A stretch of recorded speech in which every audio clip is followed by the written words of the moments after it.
আসসালামু আলাইকুম। আমি এখন ডিম রান্না করব ফুলকপি আর আলু দিয়ে। যদিও সাধারণ একটা জিনিস, কিন্তু একটু অন্যভাবে রান্না করলে এর স্বাদটা অসাধারণ হয়ে যায়। দেখলেই বুঝবেন আর বানায় খাইলেই বুঝবেন যে কতখানি মজার। তো আসেন দেখি শুরু করা যাক।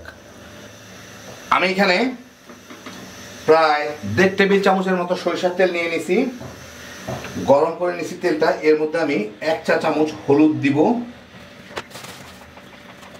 একটু লবণ দিব, মিলাই নি।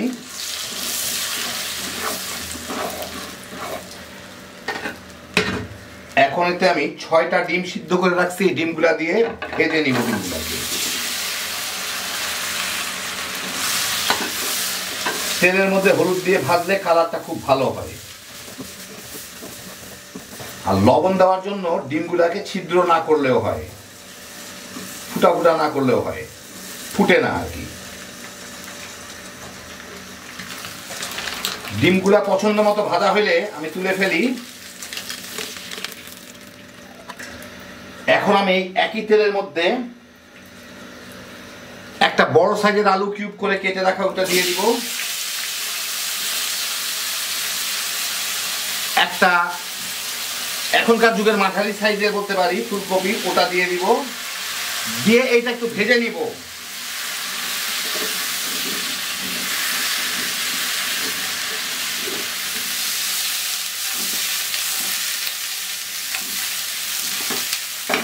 এই আলু ফুলকপিগুলোর মধ্যে একটু পোড়া পোড়া দাগ লাগলেই আমি এগুলোকে উঠাই ফেলবো।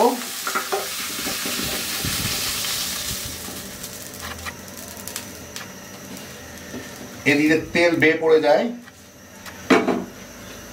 এখন এই একই প্যানে আমি আরো প্রায় 1.5 টেবিল চামচ সরিষার তেল দিয়ে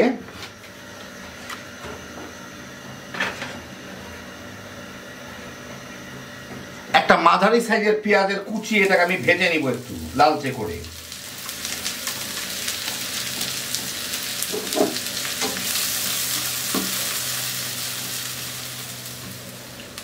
পেঁয়াজটা একটু লালচে লালচে হয়ে আসলেই আমি এর মধ্যে 1 টেবিল চামচ করে আদা বাটা, 1 টেবিল চামচ রসুন বাটা দিব।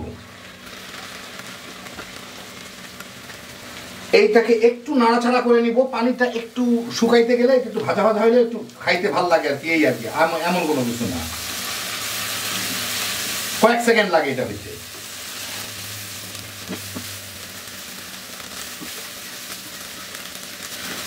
বাস কয়েক সেকেন্ড একটু ভাজা ভাজা হয়ে গেলে আমি এর মধ্যে আধা টেবিল চামচ করে মরিচের গুঁড়া, জিরার গুঁড়া, ধনিয়ার গুঁড়া দিয়ে দিব।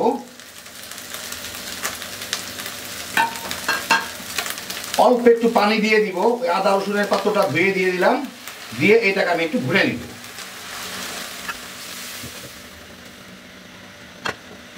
সবগুলা ভাজার সময় হলুদ দিছি। এইটার সাথেও আমি প্রায় 1.5 চা চামচ হলুদের গুঁড়া দিয়ে দিব। যার যার রুচি মতো দিবেন। বাস এখন এটাকে ভুনে নিই একটু। পছন্দ মতো ভুনা হয়ে গেলে আমি এর মধ্যে ওই আলু ফুলকপি গুঁড়া দিয়ে দিব। চেঁচে পুছে দিয়ে দিই, তেল টেল যা আছে পানি টানি।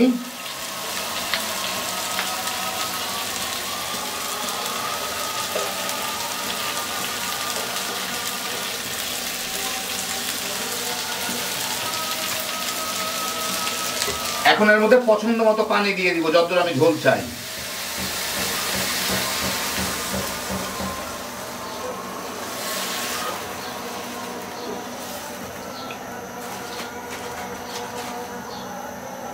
স্বাদ মতো লবণ দিয়ে দিব।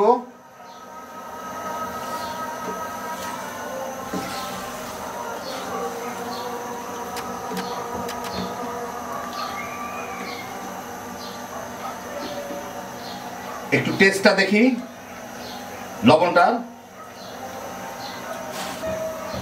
আলু সাধারণত একটু বেশি লবণ টানে, সেজন্য আর একটু লবণ দিয়ে দিলাম। দিয়ে এখন আমি এটাকে ঢেকে জাল দিব, যাতে ফুলকপি আর আলুটা পুরোপুরি সিদ্ধ হয়ে যাইতে পারে।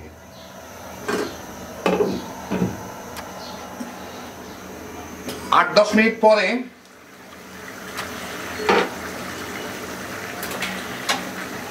আলুগুলা মোটামুটি সিদ্ধ হয়ে গেছে, আমি দু একবার নেড়ে দিছিলাম। এখন হ্যাঁ, আলুগুলা হয়ে গেছে। এখন এর মধ্যে আমি এই ডিমগুলাকে দিয়ে দিব। ঝোল টোল তেল মেল যা আছে চেঁচে পুছে দিয়ে দিই।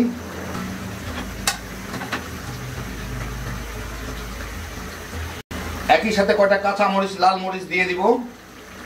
কাঁচা মরিচ দিলেই হয়, আমি একটু লাল মরিচ দিলাম সৌন্দর্য দেখানোর জন্য আর কি।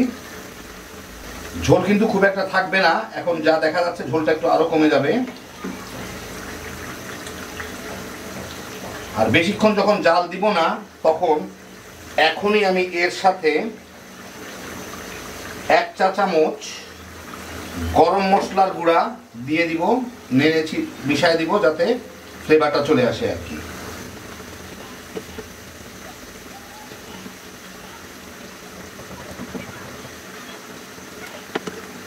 এখন এটাকে ঢেকে মিনিট খানেক জাল দিব, তারপরে চুলার জালটা বন্ধ করে দিব।